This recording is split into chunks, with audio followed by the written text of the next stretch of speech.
efeknya yang digunakan apa? Efeknya adalah ketika kalian upload ke Google Play, kalian bisa mematuhi salah satu peraturan yang ada di Google Play. Ya, salah satu yang mungkin sulit digunakan di dalam bahasa yang lain itu adalah wajib aplikasi berukuran di bawah 100 mega. Ya, saya ulangi, di Google Play untuk upload aplikasi itu wajib di bawah 100 mega. Misalkan kalian buat pakai Unity atau pakai Construct, kalian bikin aplikasi Hello World saja, itu sudah memakan sekitar 40 sampai 50 mega. Berarti jatah eh, kapasitas aplikasinya tinggal sekitar 60 meganan. Nah, 60 mega terus aset yang kalian pakai ukurannya besar. Image-nya misalkan Full HD. Terus ikonnya dibuat ukuran paling besar. Ya, tentu ukuran aplikasinya semakin membesar juga. Nah, ini yang poin utamanya di dalam Kotlin, terutama dalam Jetpack Compose yang ditekankan.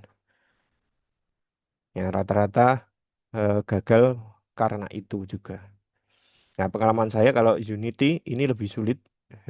Unity ini kan cross platform dalam artian programnya dibuat pakai C Sharp ya. Terus dicompiling ke dalam bentuk Java. Jadi kalau kalian buka di Unity itu dia pakai namanya SDK Java. Ya tetap harus download SDK Java. Berarti ini ada cross platform sehingga library bawaannya Unity itu ukurannya sudah besar. Nah, ini yang membuat kegagalan upload. Ya, jadi diharapkan kalian pakai Kotlin saja ketika mungkin skripsinya ada yang berbasis mobile, lebih baik pakai Kotlin. Kalian bikin aplikasi yang sulit, ya, biar bisa dipublikasikan ke Google Play. Ternyata setelah dibuat malah ketolak. Nah, misalkan sudah terlanjur pakai Unity, kalau mau mulai dari awal pakai Kotlin, memakan waktu lagi. Yang lebih baik eh, langsung direncanakan pakai Kotlin. Nah, mumpung di semester ini baru proposal, mungkin ya ada yang merencanakan pakai mobile, ya silakan direncanakan pakai Kotlin saja. Nah, itu hubungannya ya. Nah, terus di bawah ini ada beberapa komponen UI yang sering dipakai. Ya, ada teks, image, icon, terus button. Ya, button ini berarti yang paling wajib karena aksi-aksi itu rata-rata menggunakan button. Terus text fill ini juga sering digunakan. Nah, ini nggak mungkin kalian harus hafal semuanya. Ya, kalian nanti bisa lihat di dokumentasinya Google. Kalian cari di Google itu ada developer Android. Nah, Google sudah menyediakan khusus ya dokumentasi komponen-komponen UI di sana. Ya, saya pun kalau membuat juga melihatnya dari sana. Tidak mungkin dihafalkan parameter isiannya apa gitu, nggak mungkin hafal. Jadi eh, tetap programming tidak murni eh, melakukan code di depan layar. Ya. Kalau code di depan layar itu hanya ada di film saja. Di realitasnya tetap harus ngelihat mungkin tanya AI atau lihat di Stack Overflow atau di dokumentasi. Nah, ini bisa kalian pakai nanti. Nah, ini yang paling penting, jarang ada di dalam XML gitu ya. Namanya adalah spacer. Nah, ini perlu saya jelaskan. Jadi spacer ini kalau dibayangkan di dalam web ya, di dalam web itu dalam bentuk komponen div atau kontainer ini ya. Berarti kontainer ini sifatnya dia kosong. Nah, digunakan untuk apa? Sesuai dengan namanya yaitu spacer. Berarti memberikan jarak kosong antar komponen. Ya. Walaupun nanti bisa juga tidak menggunakan spacer, tapi menggunakan padding. Ya, kalau berhubungan dengan padding, nanti yang suka menggunakan web kemungkinan agak ambigu dengan penggunaan padding. Oke, nanti kita bahas di eh, subbab yang lain ini ya. Oke, terus tadi saya menyinggung bahwa hari kedua ini kita akan fokus ke dalam layouting dasar. Layouting dasar ini berarti mengatur posisi setiap komponen yang ada dalam desain yang kalian buat. Ya.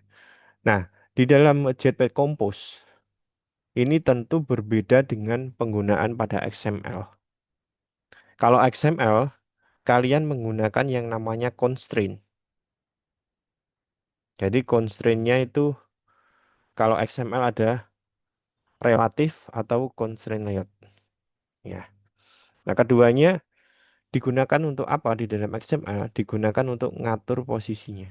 Ya, kalau nggak dikasih constraint, nanti komponen atau objek-objeknya dia akan berkumpul jadi satu di pojok kiri atas.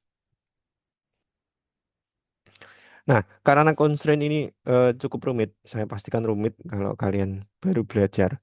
Karena constraint ini harus mengatur dari segala sisi.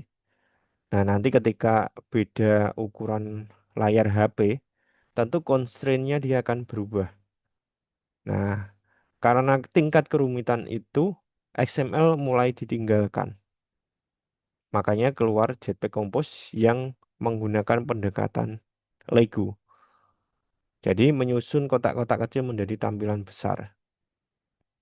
Ya, di sini perlu digarisbawahi dalam bentuk kotak-kotak kecil gitu ya. Maksudnya apa? Nanti setiap objek Compose bisa kalian panggil berulang kali. Kenapa bisa berulang kali? Karena tadi kan bentuknya fungsi Compose itu kan fungsi gitu. Sedangkan definisi fungsi itu akan bisa dipanggil berulang kali. Nah, sehingga nanti lebih kecil lagi ukuran codingan yang bisa dibuat kalau kalian sudah mengaplikasikan fungsi dengan benar. Jadi misalkan tombol gitu ya. Tombolnya kalian buat rancangannya satu fungsi kompos. Nah, nanti di setiap halamannya kalian panggil fungsi kompos tombol itu. Nah, untuk editingnya nanti lebih mudah. Kalian nggak perlu mengedit pada setiap halaman tombolnya, tapi cukup fungsi kompos button tadi atau tombol, kalian rubah warnanya, maka di semua bagian aplikasi tombolnya juga ikut berubah. Nah, itu. Nah, di dalam layouting dasar Jetpack Compose nanti ada tiga bagian yang harus dipahami. Ini sifatnya wajib. Kalau eh, nggak hafal nanti sedikit ambigu ketika membuat.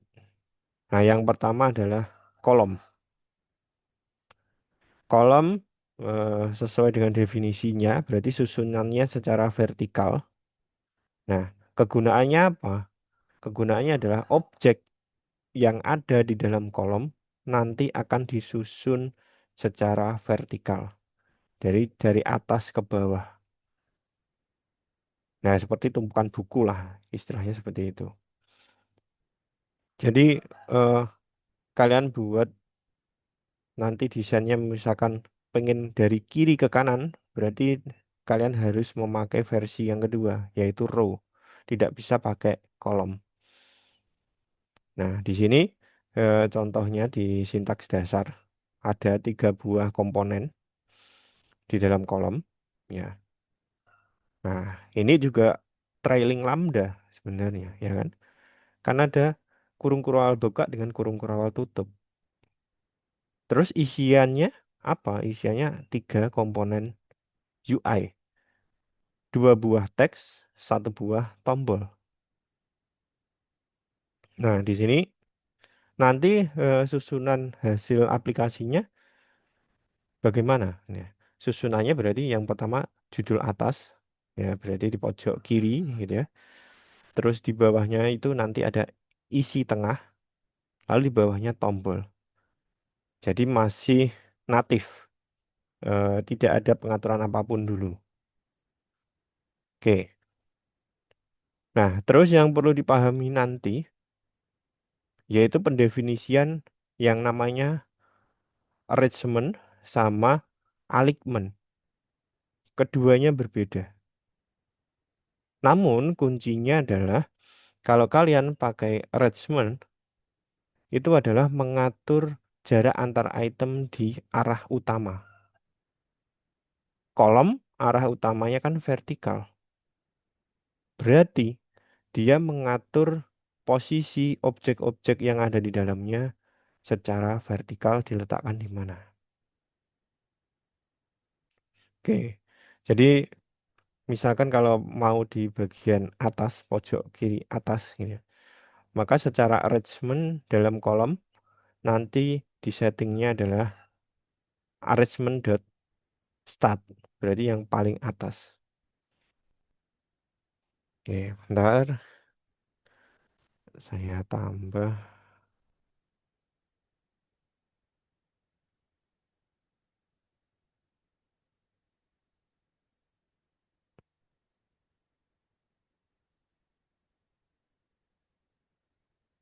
Oke,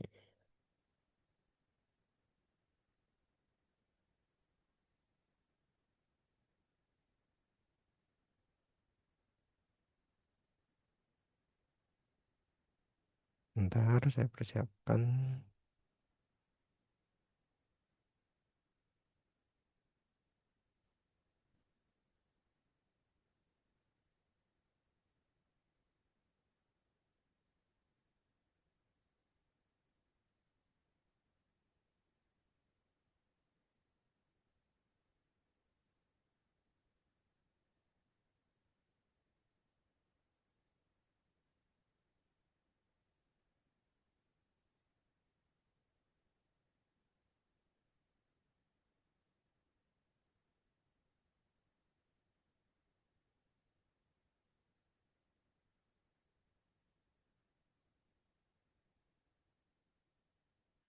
Oke,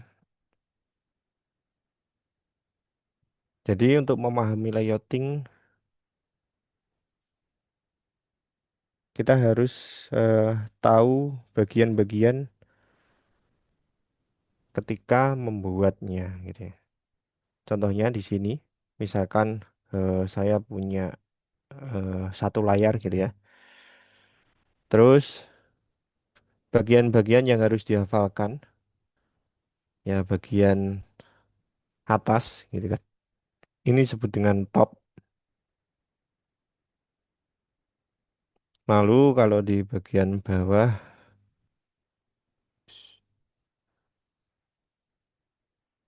bagian bawahnya adalah bottom. Terus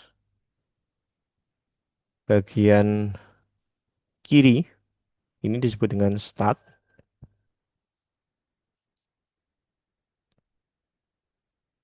Terus bagian kanan disebut dengan end. Jadi nanti kalian harus menghafalkan posisi ini. Atas, bawah, kirinya itu adalah start, lalu kanannya adalah end.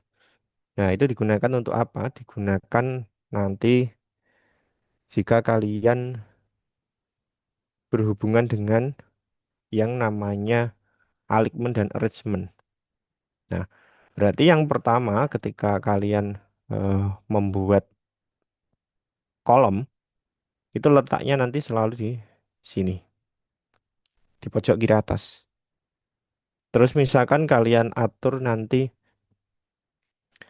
arrangementnya, misalkan arrangement center gitu ya, maka elemennya dia berada di tengah. Nah, terus jika nanti kalian atur di bagian eh, bawah, bottom gitu ya, maka dia berada di sini. Jadi kalian harus membedakan mana arrangement dan alignment. Kalau alignment itu bukan pada posisi aslinya. Ya, posisi asli dari kolom kan vertikal. Kalau pakai alignment, dia bergesernya ke arah horizontal karena bukan arah asli. Nah, begitu juga nanti bisa ditaruh di sebelah kanan. Nah, berarti kalau mau ngatur elemennya nanti di tengah seperti ini, nah itu berarti arrangement ya dan alignment keduanya harus diatur. Karena kan bergerak antara vertikal dengan horizontal. Nah, itu. Jadi eh, kalian harus memahami atau menghafalkan keempat bagiannya itu. Oke, saya kembalikan ke share screen tadi.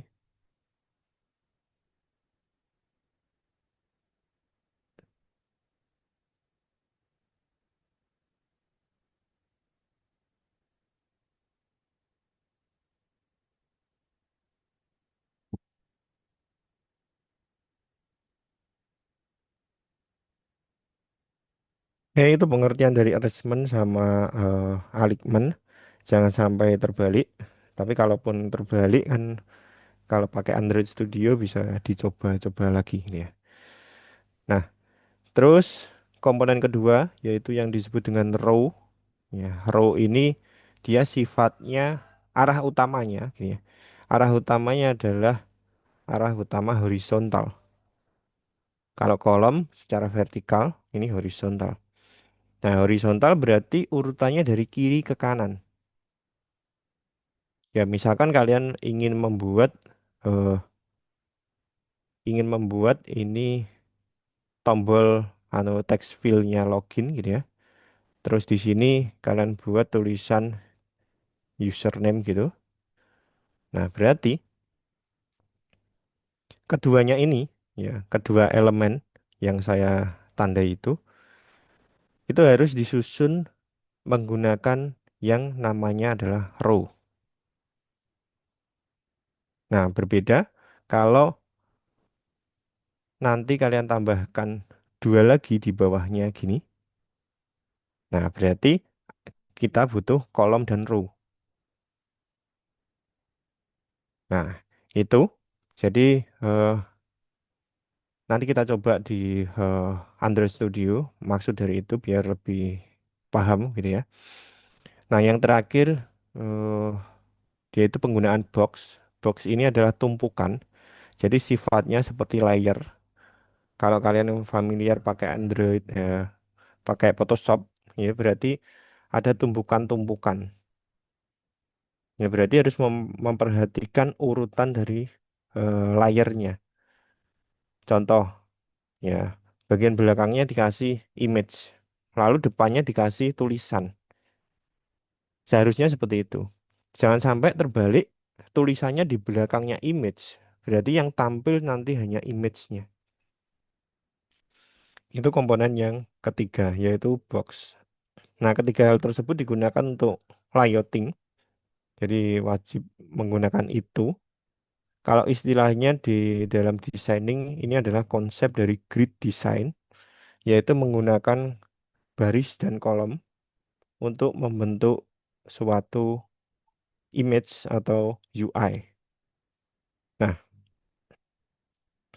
terus nanti di setiap layouting itu butuh yang namanya adalah modifier.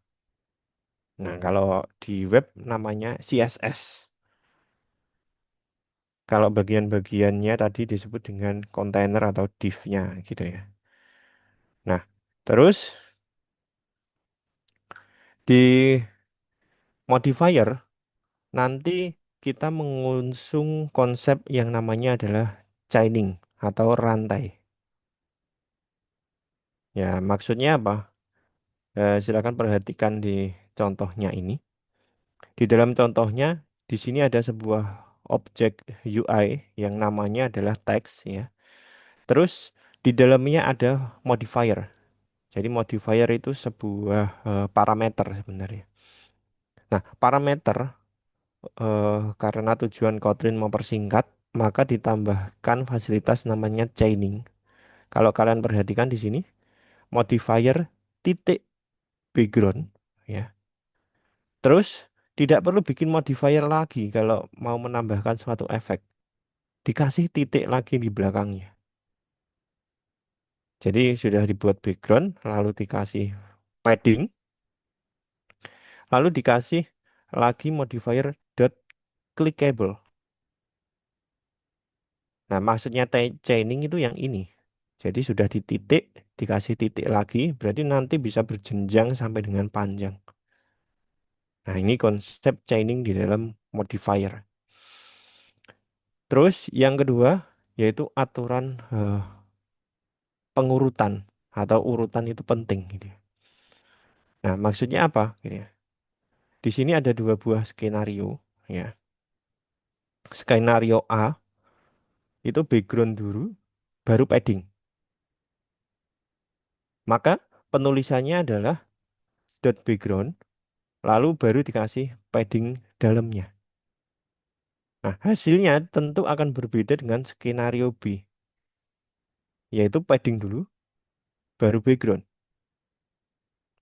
Nah, ini mungkin sedikit menyulitkan kalau kalian familiarnya pakai CNS, CSS gitu ya. Kalau CSS kan kalian atur posisinya sembarangan itu cenderung bisa sama hasilnya. Kalau di dalam Jetpack Compose, terutama di modifier, maka urutan ini penting. Nah, nanti kita coba ke dalam Android Studio-nya. Oke, ini saya berikan cheat sheet ya. Cheat sheet ini untuk memberikan bayangan awal ketika kalian ingin membuat sebuah desain secara penuh, kalian tinggal lihat di sini gitu ya. Contoh kalau modifier fill max width itu berarti membuat lebarnya nanti mentok dari sisi kiri dan ke kanan secara penuh. Kalau max size berarti nanti ukuran layarnya 1 HP secara penuh. Atau istilahnya di dalam XML itu adalah match parent gitu ya. Nah, itu terus eh, oke, banyak ya cheat-sheet yang saya masukkan. Terus ini materi yang terakhir paling penting yaitu tentang event dan state. Nah, ini tidak ada di dalam pemrograman sifatnya klasik.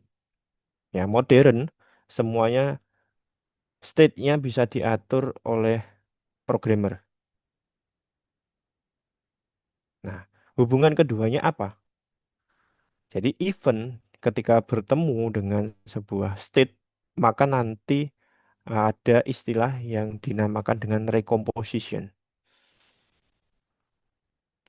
Nah, ini nggak ada di mungkin di UI yang lain. Kalau kalian basisnya desktop kan biasanya tinggal ditarik tampilan UI-nya, ditaruh di eh, workspace-nya. Nah, kalau di sini nggak. Kalian ngatur sendiri event-nya apa, state-nya apa. Itu diatur manual. Nah, makanya eh, kalau di dunia developer sekarang, yang melakukan developing aplikasi mobile, itu rata-rata adalah orang-orang yang sudah benar-benar bisa programming. Nah, itu. Jadi tidak bisa sekarang orang yang cuman mengganti image-nya diupload ke Google Play. Itu nggak bisa. Sekarang orang-orang profesional yang diberikan pasar untuk membuat aplikasi. Ya, bisa dibayangkan berarti itu lowongan kerja bagi kalian. Misalkan kalian nanti setelah lulus ini, kan kalian tingkat 4 gitu ya. Setelah selesai menyelesaikan skripsi, berarti lulus. Kalian bingung kerja apa? Kalian bisa bikin aplikasi Android. Tapi saran saya memakai Kotlin agar bisa di-upload. Nah, itu. Dan konsep event dan state ini, kalau bukan orang yang ngerti programming, tentu akan sangat kesulitan. Oke, di sini saya analogikan sebagai lampu kamar. Gitu ya. Ya, lampu kamar yang ada di rumah Anda gitu ya. State-nya apa? State itu adalah kondisi dari lampunya. Apakah lampunya dia nyala atau mati? Itu state. Loh, Pak, state itu berarti bisa diibaratkan sebuah penampung seperti variabel. Iya, jadi state ini mungkin mirip dengan variabel atau penampung, gitu ya. Ya, lampunya kondisinya nyala atau mati. Terus untuk UI itu kan ketika menyala dia akan terang. Nah, mati maka kondisi ruangannya dia akan gelap. Nah, eventnya apa? Event itu adalah tangan Anda menekan saklar. Jadi saklar itu sebagai listener. Listener untuk menjalankan event. Makanya kalian beberapa kali nemu di bahasa pemrograman yang lain itu yang dinamakan dengan event listener. Jadi listener itu mendengar, event itu adalah aksinya. Nah, mungkin kalau kalian belajar di JavaScript ada event listener juga, tapi sudah diatur formattingnya. Nah, di Kotlin dia membebaskan hal itu. Kalian tulis pakai model bagaimana, terserah programmernya. Oke, itu ibaratnya di dalam lampu kamar gitu ya. Jadi alurnya kalau dilogikkan atau dibuat algoritmanya, state awalnya kan lampunya mati. Kemudian terjadi event saklarnya ditekan. Ya, saklarnya ditekan. Nah, state-nya dia akan berubah menjadi nyala. Jadi value-nya yang semulanya mati berubah menjadi nyala. Terus efek di UI-nya apa? Bohlamnya dia bersinar. Nah, seperti itu. Jadi dibuat secara bebas gitu ya. Nah, mungkin kalian iseng gitu ya. Eventnya dibuat dua kali gitu ya. Saklarnya dibuat dua. Nah, itu boleh-boleh saja. Berarti lebih fleksibel menggunakan Kotlin. Tapi kebanyakan ini jadi momok gitu ya. Karena kok ribet seperti itu. Nah, ribet kalau di tahap pemula. Kalau nanti kalian sudah terbiasa menggunakan, nah codingannya semakin rapi, semakin kecil ukurannya, maka semakin efisien dalam programming. Oke, itu ya. Terus ini adalah sebuah contoh ya, eh, penggunaan dari state ya. Nah, state itu wujudnya apa? Wujudnya adalah variabel ini. Jika kalian perhatikan di sini, sintaksinya adalah var is like ya by remember mutable state of yang isiannya adalah false. Ya, kemarin saya sudah menyinggung mutable dan immutable akan digunakan di dalam Jetpack Compose. Dan di sini, kalau kalian perhatikan ya, ada sintaks yang mungkin baru, kemarin belum saya jelaskan juga. Namanya adalah remember. Ya, maksudnya remember itu apa? Remember itu adalah mengingat state yang sudah dimasukkan oleh user. Ya, saya ulangi. Remember digunakan untuk mengingat state yang dimasukkan oleh user. Ya, semula misalkan state-nya sekarang adalah false, ketika didefinisikan false gitu ya. Nah, ketika user merubahnya menjadi true, berarti state-nya tidak hilang, tapi diingat. Jadi, remember tugasnya mengingat state-nya itu. Nah, itu terus state nanti digunakan di mana gitu ya. State digunakan di dalam event listener. Gitu ya. Nah, di sini ada sebuah tombol, saya blok codingan tombolnya ya. Di situ ada sebuah event yang bernama onClick. Ya. OnClick digunakan untuk apa? digunakan untuk mendengarkan perintah user ketika melakukan clicking sebuah tombol. Terus yang dirubah apa? Yang dirubah adalah state. State-nya yang semulanya bernilai false, dia dirubah menjadi true. Nah, ketika diklik lagi, dia akan berlaku kesebalikannya secara terus-menerus. Nah, mungkin di awal eh, kalian akan kesulitan apa yang dimaksud state ini. Ya, untuk mempermudah, kalian bayangkan state itu adalah variabel, gitu aja. Berarti kalau variabel nanti bisa diakses oleh berbagai macam UI atau event-event listener yang lain. Jadi bukan punyanya tombol. Di tempat lain juga bisa diakses. Nah, contohnya pada sintaks yang berisikan dengan teks tersebut. Ya, ya pada teks tersebut eh, di sini variabelnya diakses lagi. Jika is like-nya dia true, ya maka teksnya dia berubah isiannya. Nah, itu. Nah, silakan nanti dibaca lebih ulang. Jadi rekomposisi yang saya bilang tadi itu adalah kompos mendeteksi perubahan state dan melakukan regenerate ulang UI yang dibuat. Nah, ini konsep pemrograman modern seperti itu semua sekarang. Oke. Terus untuk membedakan mana state, mana event bagaimana?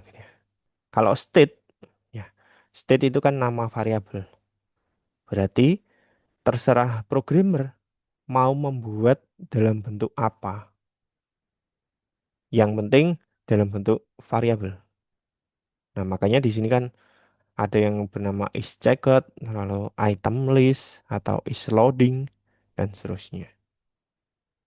Terus ada yang namanya event.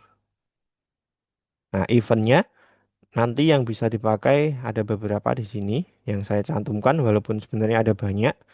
Nanti bisa kalian lihat di dokumentasinya. Nah, di situ ada on click yang sering dipakai, lalu on value change. Nah, ini on value change ini butuh pemahaman lebih nantinya. Nah, ternyata ketika user mengetik ya di dalam sebuah text field, itu dia melakukan on value change berulang kali. Dalam artian melakukan rekomposisi berkali-kali. Oke, lalu on check cut value, yaitu untuk switch dan checkbox ya, dan seterusnya itu. Oke, itu. eh, Mungkin kita langsung ke Android Studio ya. Untuk Mbak Saskia, apakah boleh saya langsung ke Android Studio saja? Silakan, monggo Bapak. Kita Oke, lanjutkan selanjutnya ke selanjutnya. oke, oke. eh, kita langsung ke Android Studio. Di dalam Android Studio, nanti ketika kalian pertama kali buat, eh, tampilannya akan seperti ini, gitu ya. Nah, ada fungsi yang pertama kali dijalankan, namanya onGrid. Jadi onGrid ini nanti digunakan untuk meletakkan Jetpack komposnya.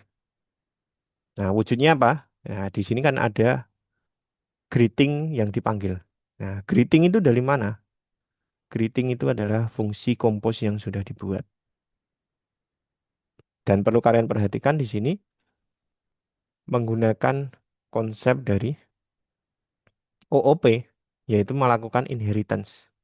Jadi main activity dia menginheritance ya komponen shift ya komponen di dalam activity itu. Nah, ketika kalian buka preview, oke, saya kecilkan dulu.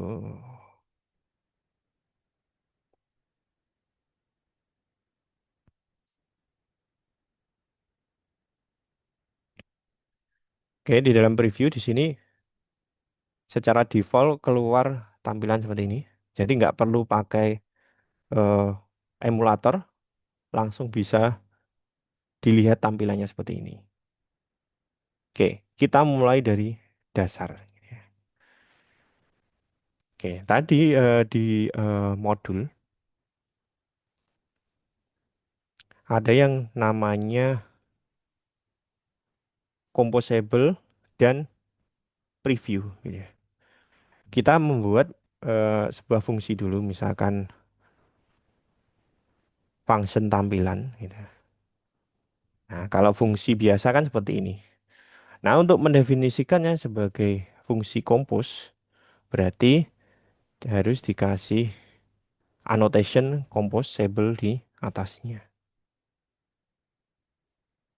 Nah, terus misalkan tahap awal ya seperti biasa, kita buat sebuah tampilan di dalamnya menggunakan objek yang namanya teks gitu ya.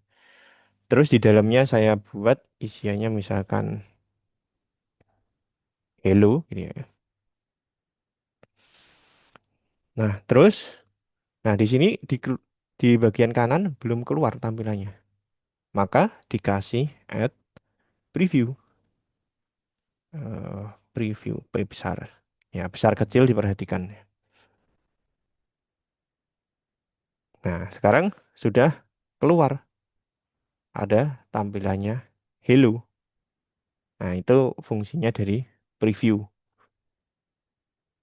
Terus langkah awal tadi kan di dalam materinya, setelah fungsi composable, lalu yang kedua adalah melakukan layouting. Layouting dasar menggunakan row, kolom, dan box. Oke, kita coba. Mungkin saya coba row dan kolom saja. Ya, memang box nanti jarang digunakan juga. Kita duplikat ini, ya teksnya. Nah, di sini saya buat teks keduanya peserta workshop. Nah, di sini secara tampilan dia bertumpuk, tulisannya nggak jelas gitu ya. Nah, berarti kita harus membuat di dalamnya, misalkan saya buat kolom dulu, kolom. Ya, ini. Lalu kita masukkan bagian-bagian kolomnya dengan teks tadi. Sehingga hasilnya sekarang berurutan secara vertikal. Sesuai yang ada di modul tadi, sifat utamanya adalah vertikal. Nah, caranya biar ada tampilannya bagaimana? Maksudnya tampilan itu kayak bentuk kotaan frame handphone gitu ya. Maka kita harus menggunakan yang namanya modifier. Nah, modifier itu diletakkan di sebelum kurung kurawal di sini. Terus isiannya apa? Ini ya. Isiannya adalah modifier. Pendefinisiannya sama gitu ya. Seperti itu caranya. Modifier sama dengan modifier M besar. Terus diatur kita pengen ukurannya full gitu ya. Kita coba. Nah, sekarang ukurannya dia penuh, ada frame-nya dalam bentuk kotak gitu ya. Nah, terus saya pengen nanti ada modifier yang lain. Nah, konsep dari modifier kan chaining tadi. Saya pengen nanti modifier dia mengatur isian kedua teks tadi, membuat posisinya di tengah, sesuai dengan skema yang kita buat tadi seperti ini gitu ya. Elemennya berada di tengah pas, itu bagaimana?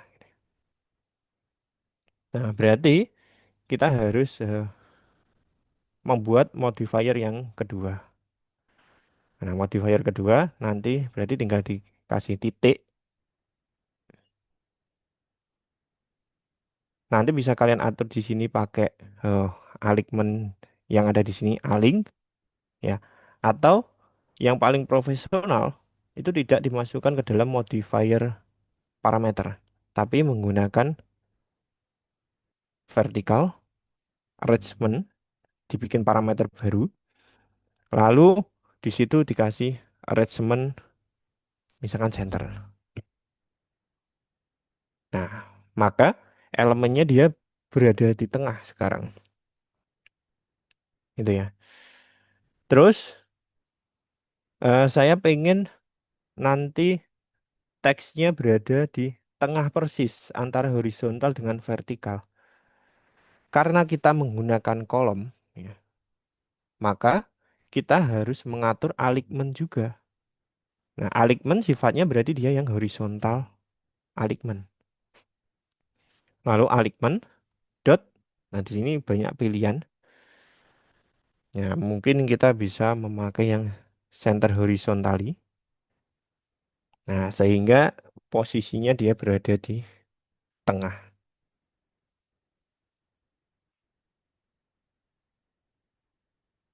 Nah, berarti di sini kebebasan dari programmer sangat-sangat dibebaskan. Jadi tidak ada aturan yang baku. Boleh pakai modifier, boleh pakai arrangement dan alignment. Terserah. Nah, terus tadi format chaining, misalkan saya buat eh, di sini backgroundnya berwarna gitu ya. Tinggal dikasih di bawahnya dulu dot eh, background. Nah, background di sini harus dikasih color gitu ya. Berarti color dot kasih warna apa gitu ya. Misalkan green gitu ya. Nah, warnanya green. Terus tadi di modul eh, urutan sangat penting. Jadi jangan sampai nanti kalian terbalik. Contohnya kalau terbalik gitu ya. Terus di dalamnya saya kasih lagi padding. Padding 10 dp.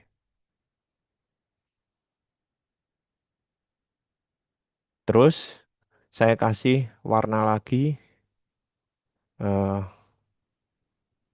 color dot cyan. Nah, jadi efeknya akan seperti ini.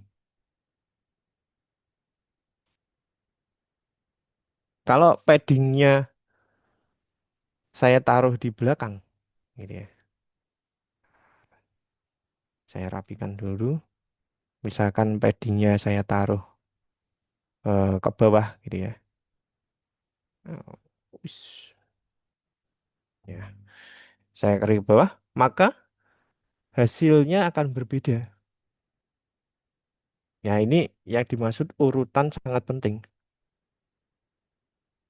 Ya, ini banyak eh, orang yang baru belajar JP Compose kesalahan mendefinisikan ini. Gitu.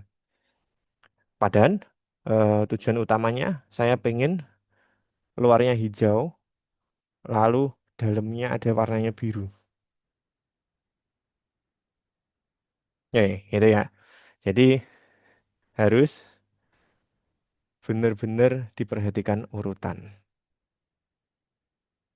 Oke, kita buat tampilan sederhana. Mungkin jangan pakai ini. Kita definisikan hal baru.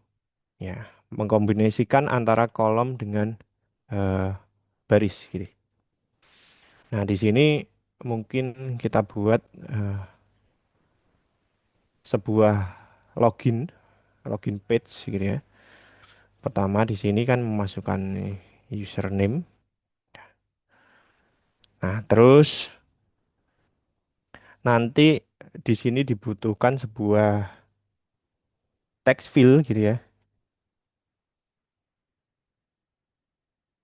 Bentuknya dalam bentuk text field. Nah, text fieldnya isiannya apa? Nah, di sini kalau Anda pakai Android Studio keluar semua. Ya, yang pertama harus ada di situ adalah value. Ya, value-nya misalkan di sini diisikan admin, lalu masih ada yang kurang. dibutuhkan apa? Dibutuhkan yang kedua yaitu listener. Oke. Oh, untuk listenernya di sini saya kosongi dulu. Nah, sehingga tampilannya seperti ini dia. Ada sebuah eh, teks, lalu di bawahnya ada tombol. Oke, biar lebih enak dilihat, dikasih modifier dot fill max size gitu ya.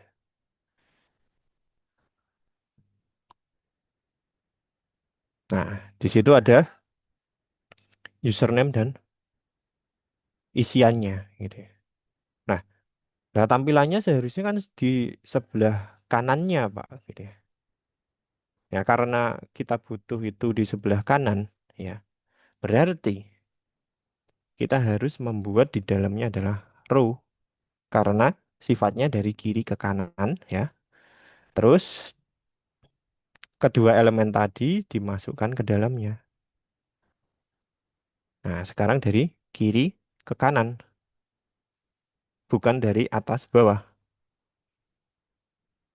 Nah, biar lebih cantik, ya, kita buat atau kita atur eh,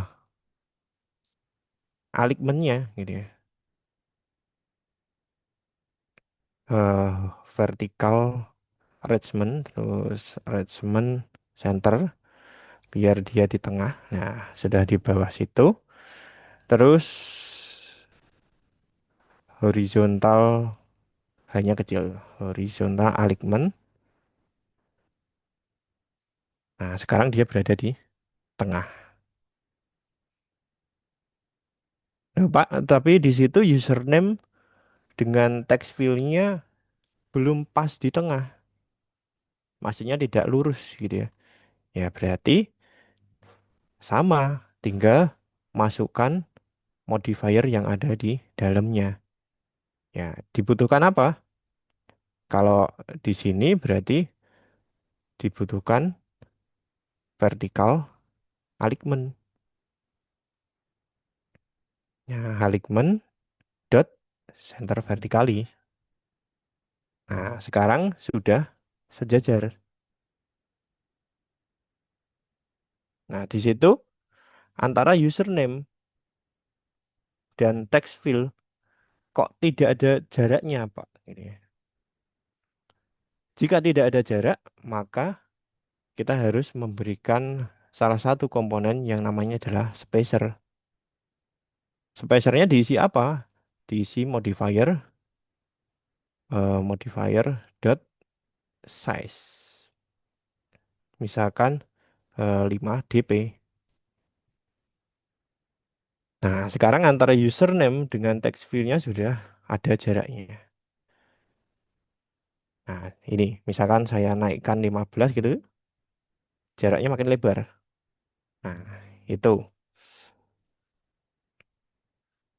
Terus di situ baru username kita masukkan di bawahnya password ya. Karena password ya tinggal di copy saja. Ya, di copy lalu ditaruh di bawahnya. Sekarang ada dua item yang tersusun.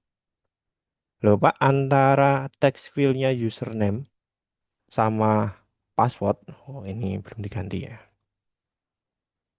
Antara username dan password itu nggak ada jaraknya. Ya berarti tinggal dikasih jarak saja dengan menggunakan spacer. Kita copy. Nah, sekarang sudah ada jaraknya antara username dan password. Nah, sekarang tinggal memasukkan desain yang terakhir, yaitu ada sebuah tombol. Nah, tombolnya berarti pakai button. Lalu yang harus diisi di dalamnya di sini listener harus didefinisikan. Kita kosongi dulu. Nah, di situ ada sebuah tombol. Kita buat tulisan di dalamnya yaitu sign in, gitu.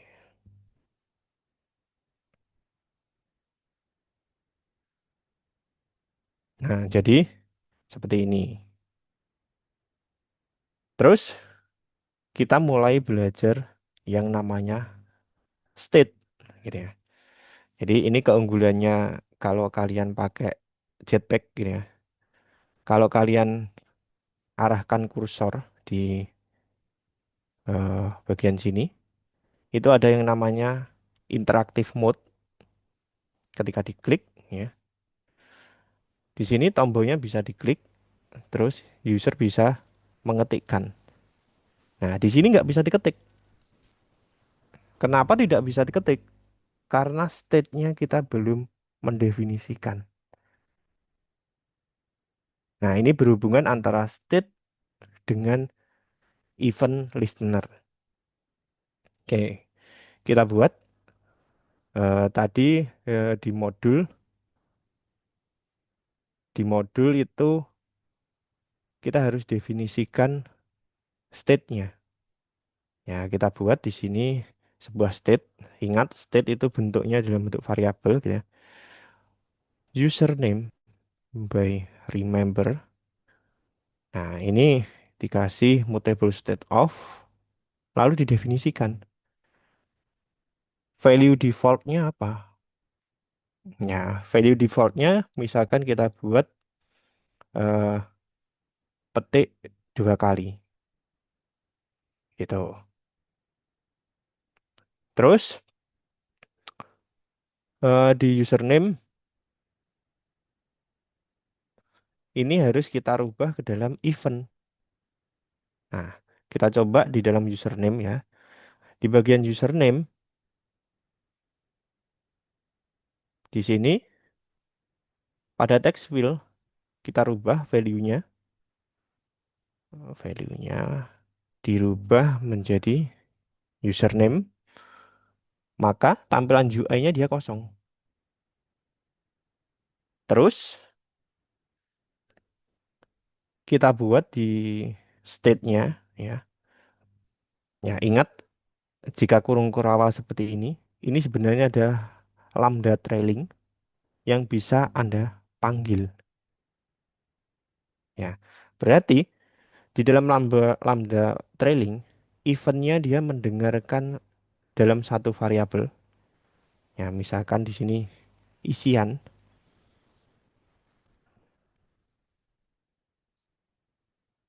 Nah, isian, gitu ya. Terus digunakan untuk apa variabel ini? Digunakan untuk membuat perubahan state. Nah, ini username sama dengan isian. Nah, sehingga eh, ini ketika kita lakukan interactive mode, ya. Nah, di sini saya ketik sudah bisa, dihapus juga bisa. Berarti secara definisi sebenarnya, ya, ketika user melakukan pengetikan misalkan menekan tombol A, ya, di sini terjadi perubahan rekomposisi, yaitu state yang bernilai kosong, ya, bernilai, ini username-nya bernilai kosong, dia berubah menjadi isiannya A dengan menjalankan event. Nah, berarti kalau saya ketikkan lagi S, yaitu perubahan dari state yang bernilai A menjadi AS. Nah, itu adalah hubungan antara state dengan event. Nah, itu. eh jadi ini workshop direkam. Saya yakin kalian masih familiarnya pakai pemrograman klasik, sehingga perlu memahami lebih dalam. Jadi nanti kalau bisa rekamannya ini, nanti kalian pelajari lagi kalau kalian benar-benar minat belajar tentang Kotlin. Nah, dengan 2 hari ini, D1 dengan D2 ini, Seharusnya kalian sudah bisa membuat aplikasi secara sederhana. Ingat baru sederhana. Sebenarnya untuk belajar mobile application dibutuhkan 1 semester. Bahkan 1 semester itu kurang menurut saya. Tapi untuk bikin aplikasi CRUD biasa, lalu dihubungkan dengan AI melalui backend, nah ini sudah lebih dari cukup. Oke, itu mungkin yang bisa saya sharekan. Saya kembalikan ke moderator mungkin untuk sesi diskusi atau acara berikutnya, gitu ya. Oke, saya kembalikan ke Mbak Saskia. Baik, terima kasih banyak Pak Wahyu atas materi yang sudah disampaikan. Dan seperti yang sudah disampaikan Pak Wahyu tadi, teman-teman, jika teman-teman ada pertanyaan, mungkin bisa kalau mungkin malu atau gimana untuk on mic bisa dituliskan di kolom komen. Tapi kalau mau langsung diskusi di sini untuk izin menggunakan mic-nya sudah dinyalakan. Monggo teman-teman silahkan yang mau bertanya.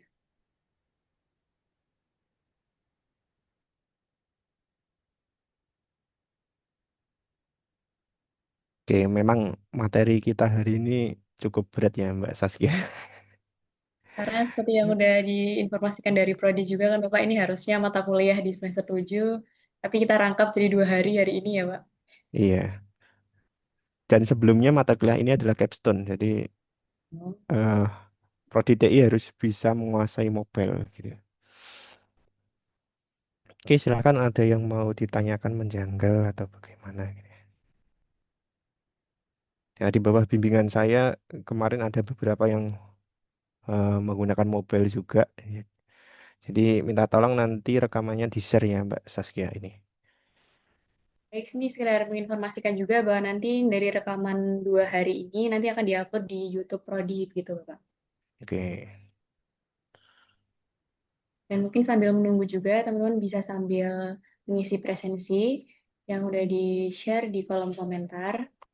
Tapi sebelum itu bisa sambil screenshot layar untuk bukti kehadiran.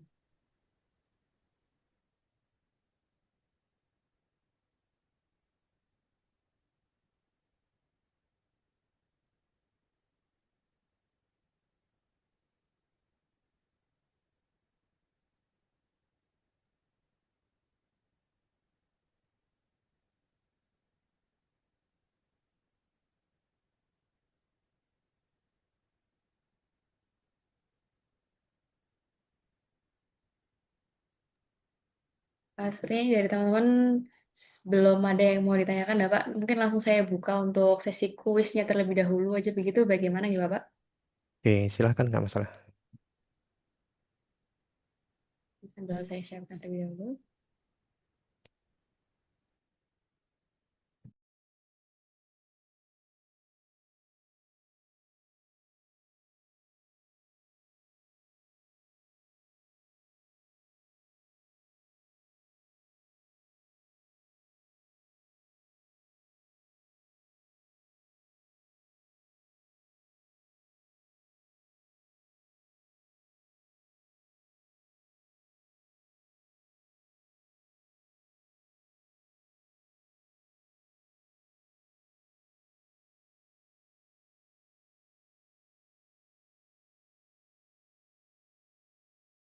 Teman-teman silahkan masuk ke link kuisnya yang udah dikirimkan di kolom komen dan mengisi untuk review materi di hari kedua ini.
Oke, baik. Sudah selesai ya, teman-teman. Nah, kita udah ada di penghujung acara hari ini. Nah, jadi teman-teman, saya mau menyampaikan sedikit informasi juga bahwa nanti di workshop ini ada syarat untuk teman-teman mendapatkan sertifikat, yaitu akan ada penugasan juga yang harus teman-teman selesaikan. Nanti melalui link form yang nantinya akan dikirimkan di grup WhatsApp Prodi, dan di link tersebut nanti akan terdapat 4 pertanyaan terkait materi, serta teman-teman ditugaskan untuk membuat satu program sederhana dan nanti teman-teman sedikit mendeskripsikan juga terkait program yang udah teman-teman buat, juga upload screenshot tampilan program teman-teman. Dan mungkin itu dari sedikit yang bisa saya sampaikan. Dari Pak Wahyu mungkin ada tambahan terkait penugasan, Bapak? Oke, untuk aplikasi sederhananya itu bebas. Kalau masih mampunya menggunakan Hello World, seendaknya itu sudah berhasil membuat aplikasi. Jadi silahkan kalian buat sederhana mungkin nggak masalah. Gitu ya. Tuh, mungkin itu tambahan dari saya. Baik, teman-teman, tadi telah kita dengarkan juga materi yang sangat-sangat bermanfaat. Dan saya sampaikan terima kasih banyak kepada Pak Wahyu atas materi yang sudah disampaikan, Oke. Bapak. Semoga dapat bermanfaat dan berguna bagi kita semua untuk di nantinya. Terima kasih banyak, Pak Wahyu. Iya. Ya, teman-teman, kita masuk ke acara yang terakhir. Dan sebelum beranjak ke sesi acara selanjutnya, mengingatkan kembali buat teman-teman yang belum melakukan screenshot pada room Zoom meeting ini untuk segera di screenshot dan untuk ditampilkan atau dicantumkan di presensi teman-teman. Ini kita masuk ke acara terakhir yaitu penutup dan sebelum menutup acara pada hari ini, saya mengucapkan terima kasih yang sebesar-besarnya kepada seluruh peserta dan seluruh tamu undangan yang hari ini telah bergabung dan mengikuti serangkaian acara hingga akhir. Semoga kegiatan ini membawa manfaat dan menjadi bekal untuk kita semua. Akhir kata, saya Saskia Eka pamit undur diri. Mohon maaf apabila ada kesalahan. Wassalamualaikum warahmatullahi wabarakatuh. Waalaikumsalam warahmatullahi wabarakatuh. Waalaikumsalam warahmatullahi wabarakatuh.